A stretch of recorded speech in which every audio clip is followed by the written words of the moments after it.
What is up, everybody? Welcome back to another video. In today's video, I'm going to be going through my Detroit Lions mailbox. That was the mailbox. You'll see how I did that? So I opened up the mailbox. Wait, hold up. Open up the mailbox. Take the mail out. Oh, snap, what we got? Close the mailbox. Oh, but now I'm stuck. Well, I can just let go of the mailbox. Lift the flag up. Sit down in my thinking chair and think. Hey, y'all know. Hey, what happened? Let's get it started. I got to shout out DoseOfDion, man, because it was actually the first time I went live on YouTube. And, guys don't know DoseOfDion. He put out a lot of good content for the Detroit Lions. Before we get into the mailbox portion of this video, before we start answering some questions, I first want to touch on this Russell Wilson to Chicago rumor.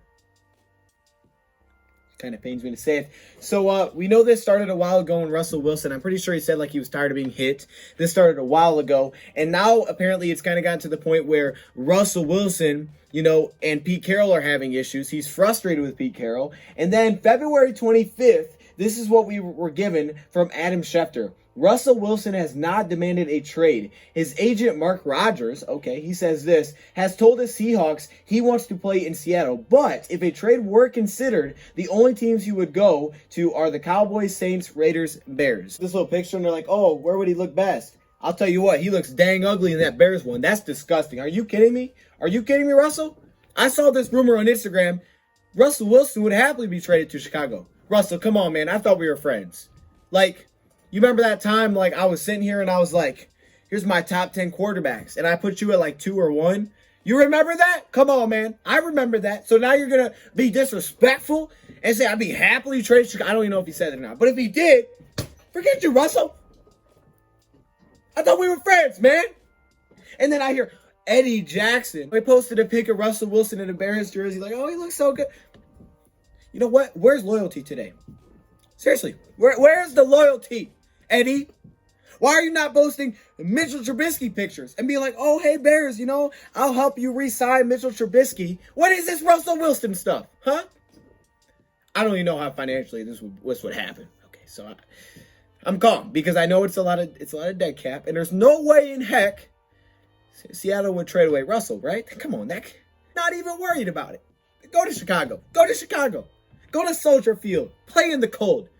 Because we already got the best quarterback out of the West. Oh, yeah. You know what I'm saying, Jared? Who's with me? Right? No one's saying me. All right. I'm alone on this one. Hopefully it stays that way. But what the heck are y'all doing, Seattle? Y'all better not lose on Whistle. That's going to be a big L. Y'all thought Houston was taking an L? Heck no. Y'all taking an L. All right, so let's take a look at some of these questions that you guys sent in. Let's get it started. This one comes from my man Tyson, who says this. I think Elijah Moore is just as good of a wide receiver as Smith, Waddle, and Chase are. Ooh, bold. He says this. Is there a chance we trade down and grab him an extra draft capital? Now, Tyson, I wouldn't put Elijah Moore on that level, but Elijah Moore is a really, really good receiver.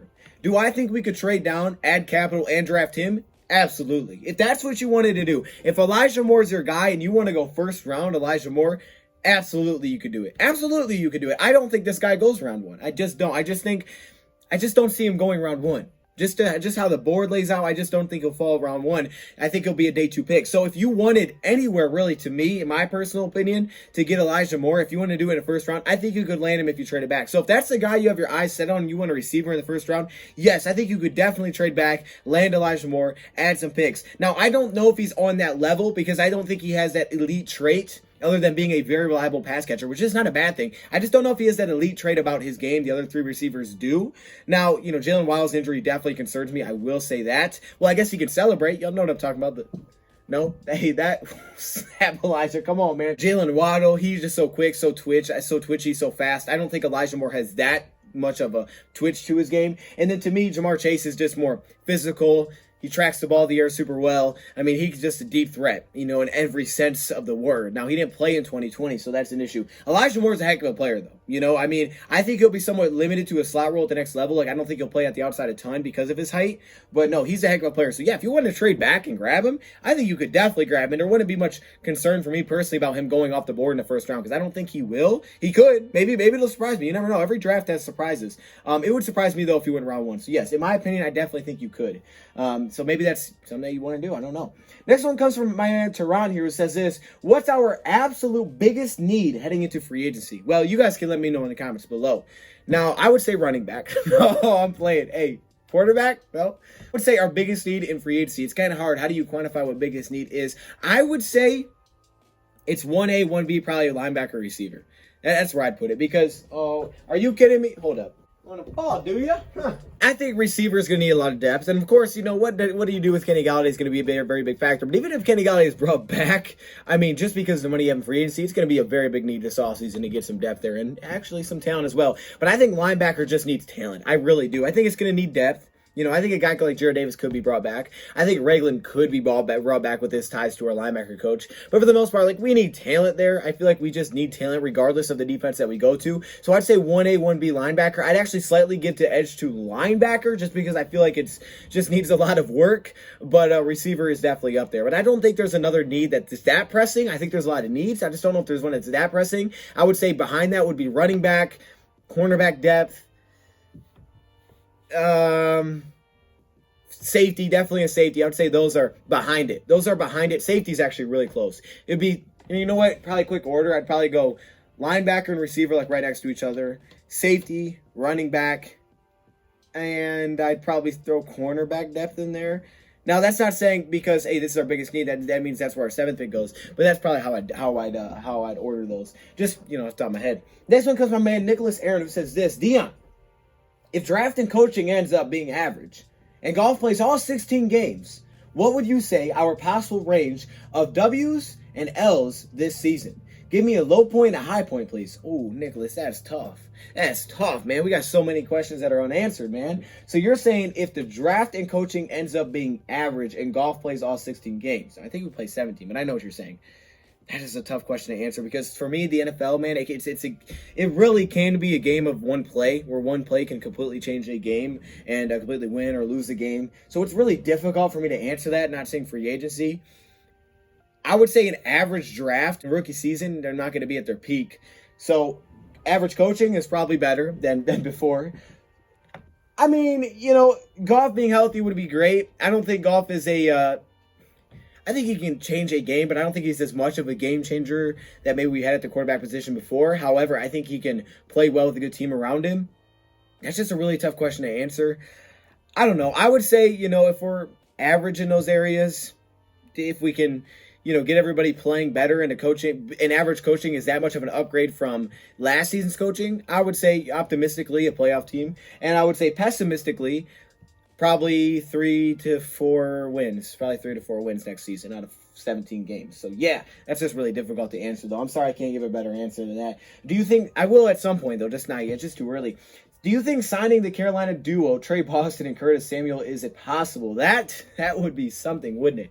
Okay, so let's start with it. Trey Boston, yes. Trey Boston is definitely possible. It makes a lot of sense to me. If he gets the kind of contract that he's looking at, which is going to be kind of cheap, definitely. He fits the scheme well. I have a video on it. I think Trey Boston would be a great fit in Detroit for his price.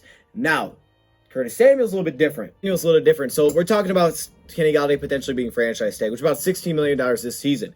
Now, Curtis Samuel's projected to make $12.5 million per season. Now, unless you backload that, I don't think it's very likely, because $12.5 million per year, he's coming off a nice statistical season. He's coming off a good season with quarterback play, not that great quarterback play with Teddy Bridgewater. Also, he kind of can do everything offensively, so I get why his price tag is as high, but the way that I hear Panthers fans talk about him doesn't really sell me as much of giving him that much money a year. Plus, financially, the situation we're in, unless there's like a golf restructure or something like that, I couldn't see the Lions giving him that much money. I would see it's more likely for them to just try to bring Golladay back at that point. If we're pushing that number down to $7 to $9 million a year, now I think it could be brought up, because I think it would be a nice fit with Jared Goff. But I do think 12.5 is probably too steep for the Detroit Lions. Now, for the Packers, it can make sense. But for us, I think it's more likely that they would just go, okay, heavier receiver in the draft. I personally believe it's easier to find receivers in the draft than a lot of other positions. So to spend $12 million a year, if that's really what he's going to get on a receiver, I just think you're really pushing it, because I don't think Curtis Samuel's on the level of a Kenny Golladay when healthy. I think he's really good. I just don't see him on that level of a player. But to me, man, I couldn't see the Lions giving out $12 to $12.5 million for a receiver. Trade Boston, yes, but it would surprise me if they did that, because I think he's really good. I just don't know if they would give that much money up. I just don't think they're in a situation right now financially, what they need as a team, to do that. The only reason this could make sense is because he could be a core piece, which would make sense if he signed him to, a multi-year deal, 3-4 years. But if we push that price down to like 8-9 million, however, the issue could be teams like the Packers, who may drive that price up. And I don't know. I never know what the Packers are going to sign this money. You always think they will, then they don't. So I don't know. I think it's not super realistic if his number stays at what's projected. But if it's pushed down to like 7 to 9, now I think you might be in business a little bit. Because then you could bring him in, say it's like $8 million, Boston in, which is like 2.5, that puts you at 11.5, and then you sign Romeo for like 6.5, that puts you at 17. That's close to a, Kenny Golladay tag anyways. Then it says your offseason plan for everything. This is from my man, Carter High. Well, Carter High, that is a tough question to answer. My offseason plan for everything? What? Okay, how would I do this? How would I do you this? Okay, I don't know if you've seen it yet, but I did do a mock offseason video. It's like 40 minutes long. And that has most everything in there. It has cuts, signings, draft picks, UDFA. So if you want to check that out, you can. I put that up a couple of days ago. I probably will have more of those coming soon. But definitely, I don't think I can answer that within this video, or we'd be here for a very long time. All right, so that comes to my next one, though. I appreciate the question. Mick Jiggler. I like it. Okay, Mick Jiggler. I see. Maybe, is that a pause? Should I pause? I don't know. What part of the defense last season was our biggest problem? Oh, gosh. The whole thing. The whole thing. No, for real. There was a lot of problems. I would say if you're specifically looking at last year, right? And I wouldn't even just go specifically to a personnel group. I would say one issue was injuries. That's not me trying to, it's an excuse. I'm serious. Injuries were an issue. I mean, our defensive line never got healthy to play together. We had a lot of players on IR. Our injuries were killers defensively. Our cornerback group, I mean, heck, week 1, we were like, dude, where's the depth? It's like, where's the beef? I was like, where's the depth? Okay, where are our cornerbacks at? I mean, Tony McRae's going out there week 1. He's getting just picked apart. And it's like, man, we would have won this game. Injuries, 1. 2, okay, our coaches have said, like, our players seemed to lack confidence last year. I would throw that into the conversation as well. To me, even Patricia acknowledged it, so I think it's fair to throw that in there when he was like, hey, yeah, we seem like we're playing too slow. We're going to try to take some things out to play faster. That was an issue, I think, and we did play well the next week against Jacksonville, but it was Jacksonville, so, But I would say that's also an issue. But also, man, I think with the injuries, lack of confidence, honestly, just some lack of talent as well. I think that also needs to be thrown in there. And, I think they all kind of go together. I mean, coaching is so important. Coaching is so important. And I think we did lack some talent. We had the injuries, ton of injuries. I just never felt like that side of the ball ever just got its rhythm. It never got rhythm last year, which is difficult. I get it. And it's difficult because they try to, they had to kind of sell out to win that year. So it just never felt like it got clicking. But I would say there was a lot of issues with that defense. I think it all does start at the top. Next one comes from a man, JMH, who says, do you think Jamal Agnew will be back next year? And what are your thoughts on a quarterback in the draft? Keep up the good work, Dion. Hey, I appreciate you, my man. Do I think Agnew will be back? I'd love to have Agnew back. I'll say that. I would love to have Agnew back. I know he's been great in the community. He's always been praised for what he does off the field. I would like to have him, It's tough to answer if he'll be back. I don't think I've ever brought him back in a mock offseason. But if his contract is cheap enough, if we're talking like a couple million a year, $1 to a couple $1 million a year, yeah, I mean, I think it's an option. But he may have a pretty nice value. His value actually could be kind of strong in free agency just because of what he can do as a returner. I would love to have him back as a returner and some depth at receiver if it's kind of cheap. I know like what he's done for us out off the field, like I said. I would love to have Agnew back. I really would. As long as like he's not looking for like $4 to $5 million a year, then you're like, oh gosh, I can't give that. But if it's like $1 to a couple million, I would be interested in bringing him back. I'd actually be really fine with bringing Jamal Agnew back, and it would be really nice because I think he's a tremendous returner. I think he's a very good kick and punt returner. So I'd love to have him back. But I'll go on a limb here and say yes, the Lions do bring Jamal Agnew back. I'm going to give you an answer. Jamal Agnew will be a Lion next season, and we'll use him for receiver depth. He'll be low on the depth chart, but I think he'll be a return man. So yes, yeah, I feel good now. And then what are my thoughts on drafting a quarterback? I would be fine. I'd be open to draft a quarterback this year if you love somebody. I mean, that's always my thing, though. If you like the guy, go get him, And I don't know what they love. But for me personally, how I view the draft, because I don't know how they do, I'm fine with drafting quarterback. I just wouldn't do it at 7. I just would not do it at 7. I'm fine with drafting a quarterback, especially if you trade back. I think it's way less likely if you don't move back because we don't have that much capital in general. But if you move back, acquire some more picks this season, drafting a quarterback in this year's draft, I'd be very open to doing that. I'd be very open to doing that because, you know, it's never a bad thing to have competition. And especially if you really like someone in the draft and you can, you know, he falls to you and you're like, hey, he's here, let's see what we can do. I mean, yeah, you might miss on it, but you might miss on any pick you take. So, hey, yeah, I'm fine with drafting quarterback. I just wouldn't do it at 7 personally. Personally, I wouldn't use my first pick in the draft on a quarterback. My favorite quarterbacks aren't going to be the same as the ownership, as the same as your favorite quarterbacks in this draft. You know, like, I value certain things in a quarterback that certain people don't. You know, I value certain different things the way I look at my quarterback. So, if you guys, you know, want to see kind of the way I'm valuing this stuff, I am working on my website off to the side where I have my draft prospects. I know someone hit me up about it. I'm working on it. It's getting close. It's getting close, and I'm excited. But it's going to have that on there where I rate my quarterbacks, everything like that, talk about him. So it's going to be kind of cool. And you may be surprised with some of my rankings of quarterbacks. You may be like, really? You have him above him? Yeah, I'm different. I'm different. Hey, is that a song? Wait a minute. That sounds like a song. Now, this one, thank you for that question. Next one comes from Luke Foster, who says, would you rather sign Golladay or Allen Robinson for a little bit cheaper? You know what? I have some of that loyalty. That Eddie Jackson does it. Yeah, Eddie, take a page out of my book here. I'd rather have Kenny G. Why? Because I'm a Kenny G guy. That sounded really weird. But seriously, no. Seriously, Kenny G's my dude. Like, I would love to have Kenny Golladay back.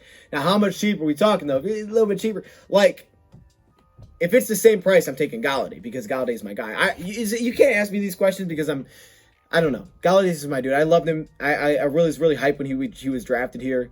When he was drafted here, I was super hyped when he was drafted because I just felt like, you know, I just knew, man. I just knew against the Cardinals, this guy was going to be a problem. And this guy was going to be our best receiver super soon. He took over that role.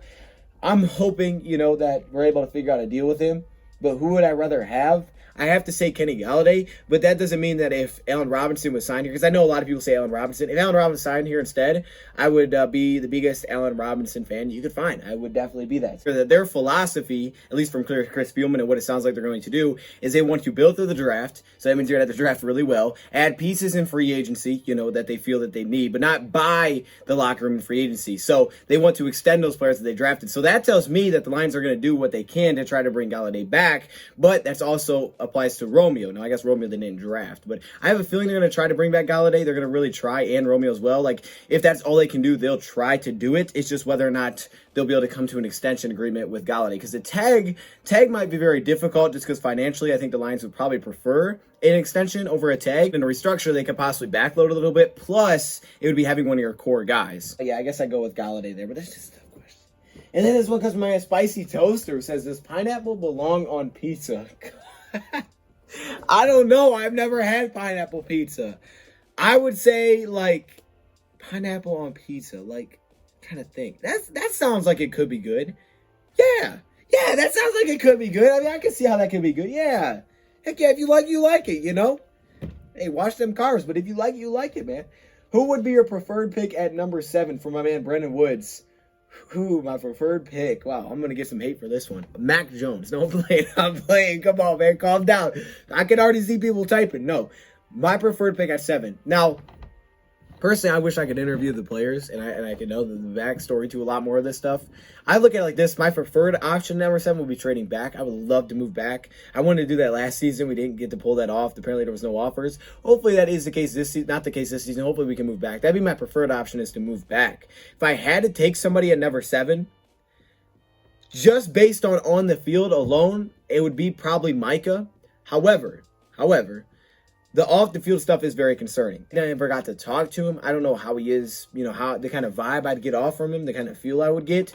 So that would be a very big factor. But just simply from watching film alone, because that's all I can, you know about, I like Micah the best.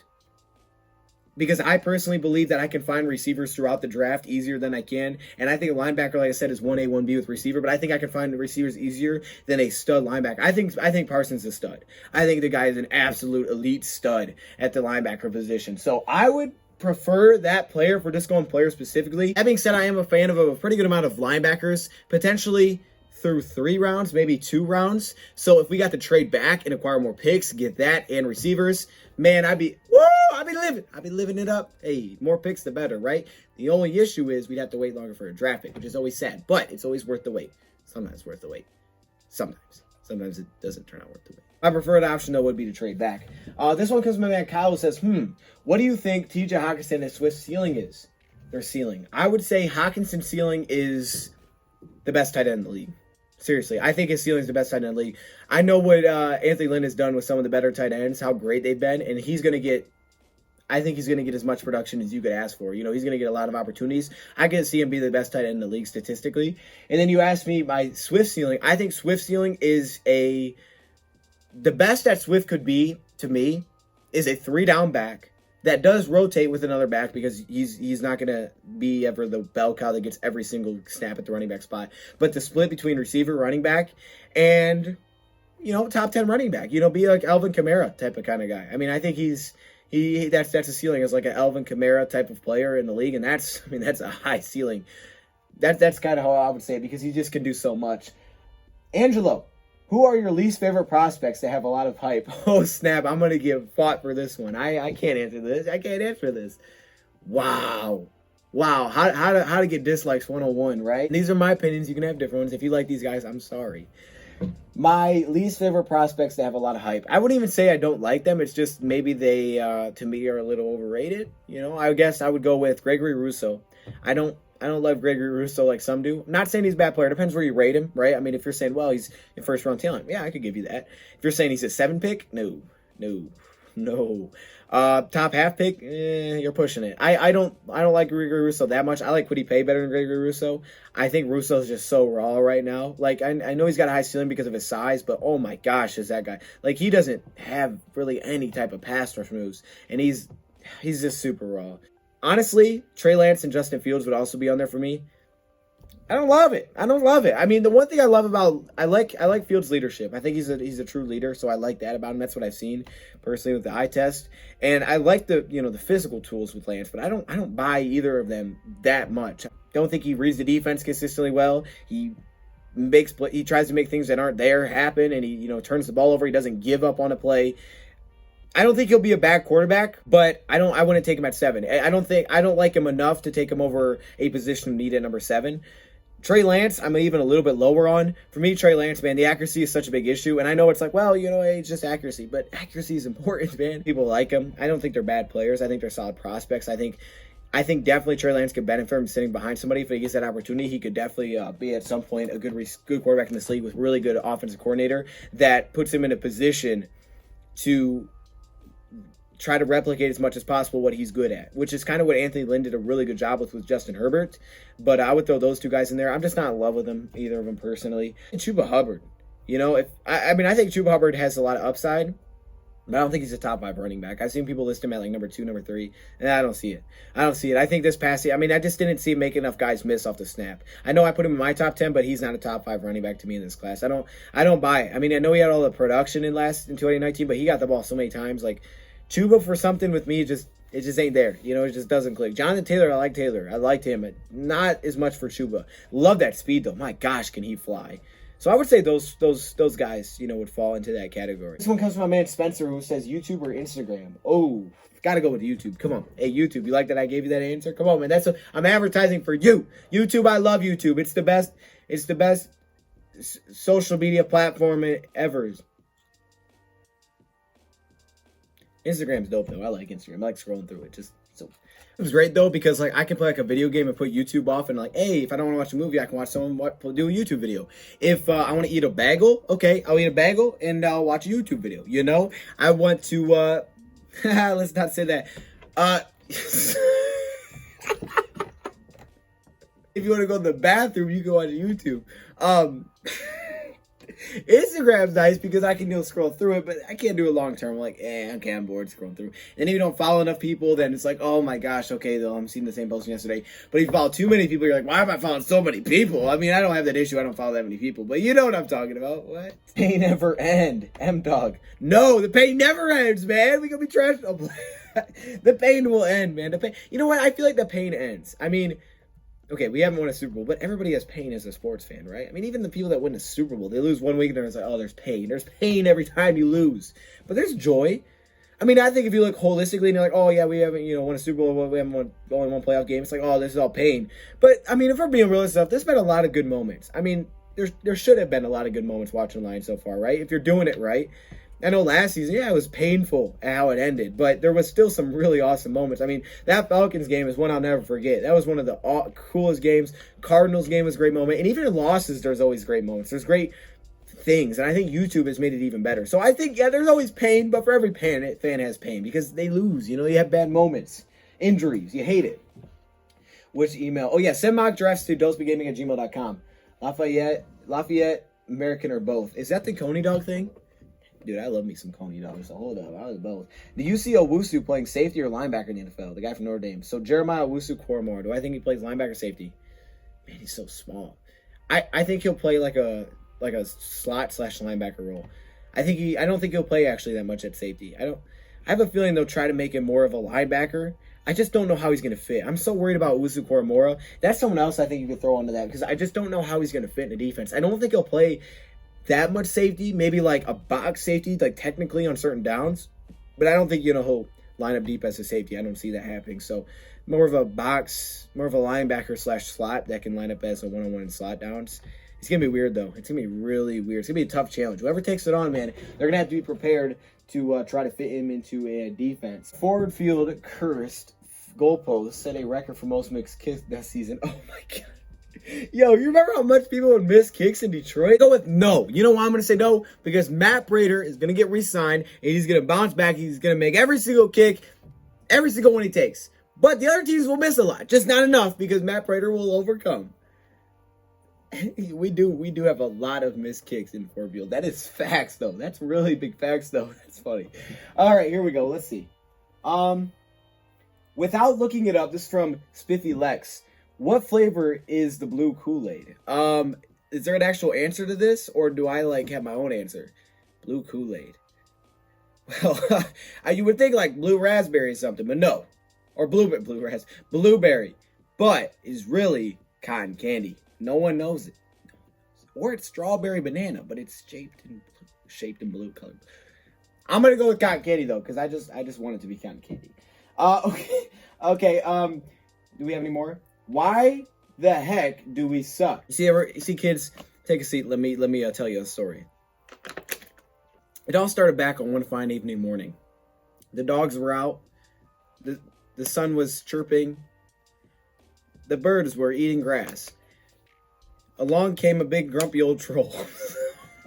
Answer the legitimate question, my opinion would be we lack consistency. We don't have consistency. And that starts from the top. And we just don't have it. I mean, you could say, well, it never changes the ownership. Kind of true. I would agree with that. I mean, the names change here and there, but it's because the ownership doesn't allow for consistency a lot of times. I mean, we restart all the time. We don't have consistency. And some of that has to do with we don't hire the right people. We don't make the right decisions, but we also don't have consistency. Without consistency, you can't build anything. So my hope this time, and my hope was whoever we hired are here for many, many years, that we're able to find consistency, we're able to build something and continue to build on top of it. And it's something that we can build as a foundation. It's something that Detroit is known for the Lions team. And it's something that, the next coaches, whoever takes over that, can build off of that. We need consistency from the top to work its way down to the bottom. I think that's the best way. From my man Josh, how many years do you think it's going to take for us to be real contenders? I like how he italicized that. And when do you think we'll draft the next quarterback? Okay, real contenders, I don't think I can bring myself to honestly say this upcoming season. A year after this one, we could be. Because I think the NFL changes that quickly. You could always be a playoff team when you never expect it, right? Because the games can be just changed that quickly. However, I will say 2 years from now, legitimately, this team could be set up to have a really nice push. 3 years from now as well, just because of where their draft capital is already sitting at. Things get very overlooked by just simply good coaching. I mean, good coaching can bring the best out of players, putting them in the right situation to be successful. Players feeling confident. When you have confidence, you're a completely different player. When you're in the right situation, you're a completely different player. So whatever the players look like last season, they could look 10 times better next year. I think, that's where it really does start. Getting the best out of your players, making players believe in themselves, to me, is the biggest thing. So that's just, being the right coaching, but not only just coaching, but, being the right player, the right voice for the players. I think that's why Caldwell was so successful early. But then, of course, you have to figure out how to build a foundation, build a team. And that's hopefully what comes from the upstairs. But I think we have the capital to do it for the upcoming seasons, already with just the golf trade alone, and maybe we'll acquire more. You ever really know when you could be a contender? Because, especially this early stage, I mean, we haven't seen them coach a game. We haven't seen them make one move aside from simply trading away Matthew Stafford. So it's really difficult to say that this team could be contenders this year or that year. But I think just in an NFL, optimistically, things can change very quickly. And I just know the importance of good coaching. And when do I think we'll draft the next quarterback? When do I think I'll draft our next quarterback? You mean like our next starting quarterback? Man, that could be a long time out. I mean, I wouldn't say that it's impossible for Jared Goff to be here for a very, very, very long time. I think we have a really nice coach for quarterback, the best of their strengths that are young, and Anthony Lynn. So I would say it could be a very long time. Drafting a quarterback in general, that could happen this season. I would say next season is more likely, but I think our next quarterback, I think Goff could be here for a very long time, and I would say just don't overlook the fact that he could be. He could be. I mean, I could see us drafting a quarterback this year, late if we trade back, we get some extra picks. I don't think it'll be at 7. I don't think it'll be that early, but when will we actually draft our next starting quarterback? Come on, man. 2023, J.J. McCarthy out of Michigan. Boom. No, you don't like that answer? Okay. Well, if you're a Michigan fan, you do. But if he's not, then of course, 2023, because that's when the out will come. So yeah, and I think that's all the questions that we have as of now. So let me know what y'all think in the comments below, man. I just try to have some fun with this one. But if you guys want more of these, let me know. Thank you, bro, for watching, and I'm out.